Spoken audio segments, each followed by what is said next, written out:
Bem-vindo trader, bem-vindo investidor a mais um vídeo aqui no canal. E o título de hoje vai ser: qual é o nome do jogo?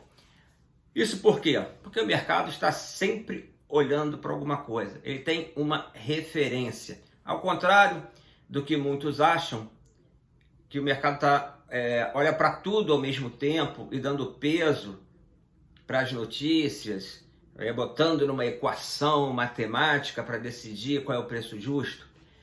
Ele é um pouco mais simples do que isso. Isso na minha visão, ok?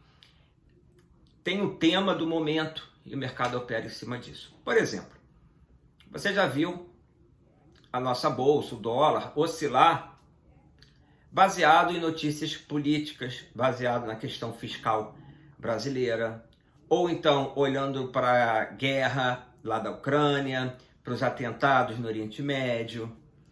E no momento, estamos olhando para a política monetária americana. Sendo mais específico, enquanto que o Fed, Banco Central dos Estados Unidos, pretende ou vai baixar os juros na reunião de setembro. A gente não sabe nem se vai, mas a probabilidade de haver essa baixa aumentou bastante. E agora, isso aí é mais ou menos certo que vai acontecer, tá? E a pergunta é, o nome do jogo é: cai 0,25 ou cai 0,50 a taxa?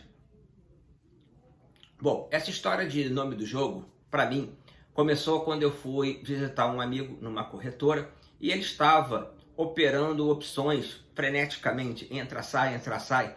E o que mais me chamou a atenção é que ele ficava assim, ó, operando e fazendo assim, operando e fazendo assim, operando e fazendo assim. Aí eu perguntei, poxa, por que você está olhando toda hora para a parede? Quando eu olhei na parede, estava a cotação do S&P, que é o índice da Bolsa Americana mais negociado.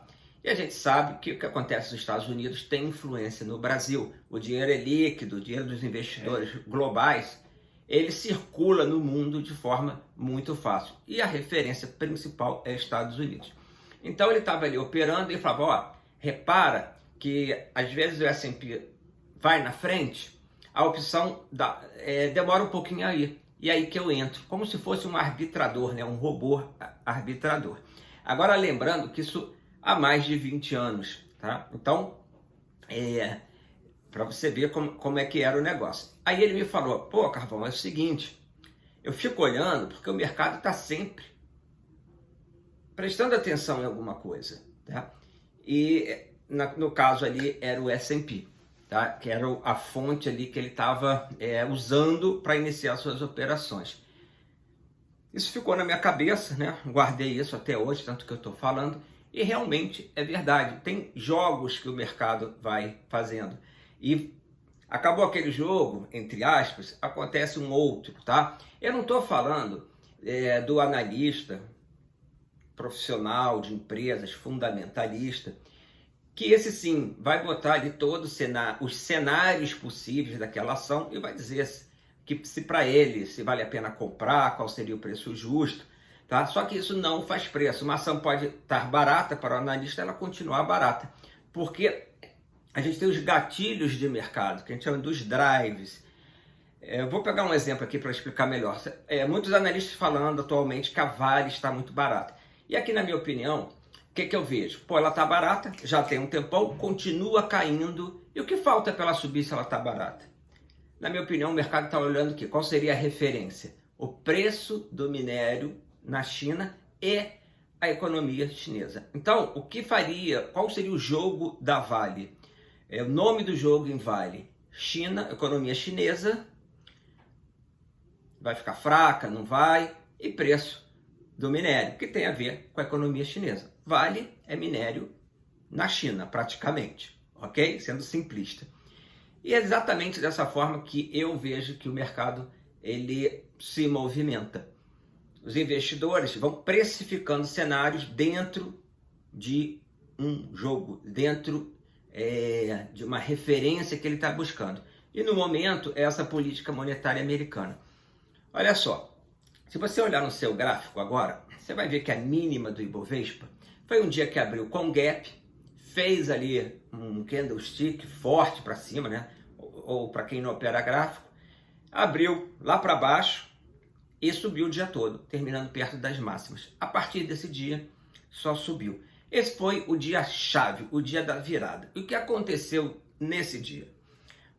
Tivemos um problema com a forte valorização da moeda japonesa, o ien, que é uma moeda que os investidores globais, os bancos, usam de alavancagem, tomam dinheiro emprestado na moeda japonesa, juros baixinhos, e investem, né, aplicam em outros ativos, em outras moedas, para receber uma taxa de juros maior, arbitrando, né, a diferença de taxa de juros.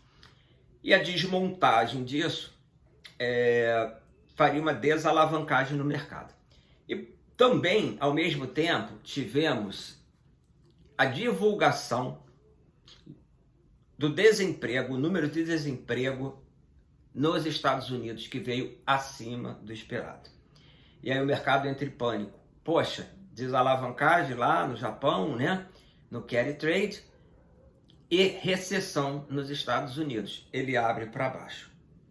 Só que em seguida tivemos a divulgação de um outro indicador do mercado de trabalho americano, que é fundamental para você, investidor, acompanhar, que foi os pedidos iniciais, ou seja, da semana, por auxílio-desemprego, que mostrou que o mercado de trabalho, apesar do desemprego ter vindo acima do esperado, ele não estava apontando para uma recessão. O mercado de trabalho estava saudável de acordo com esse número.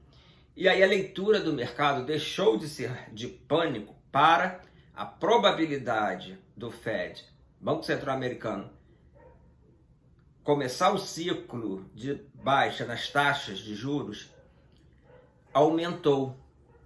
Né? Então saiu de vai baixar juros porque o desemprego está aumentando, a inflação está vindo para baixo, mas não é recessão.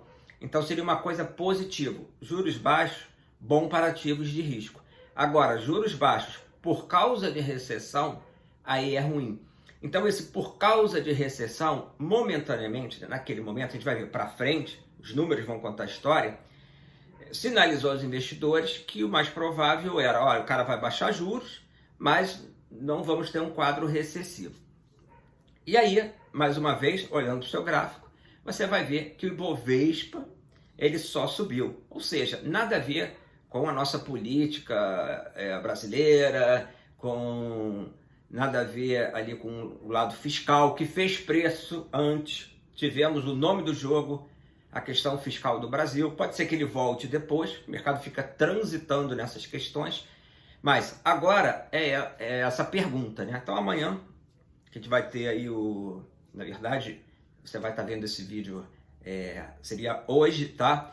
Começa o simpósio de Jackson Hole, aonde o presidente do Fed, Banco Central Americano, vai estar falando e o mercado vai estar olhando, né, os investidores, para alguma dica do que pode acontecer com as taxas de juros. Taxa de juros baixas, bom para as bolsas, bom para as commodities. Taxa de juros baixos com recessão, ruim. Então o mercado vai estar olhando para essas coisas.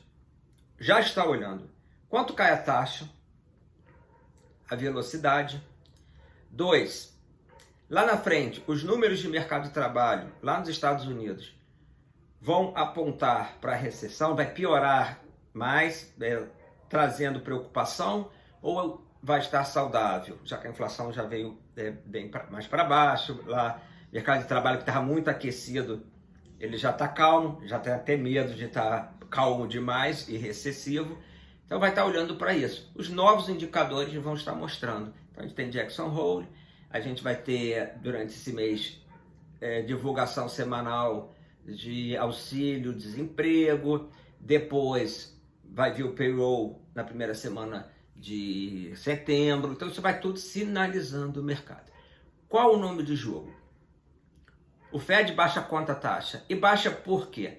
Recessão ou não? E é para isso que você tem que olhar. Então guarde essa ideia.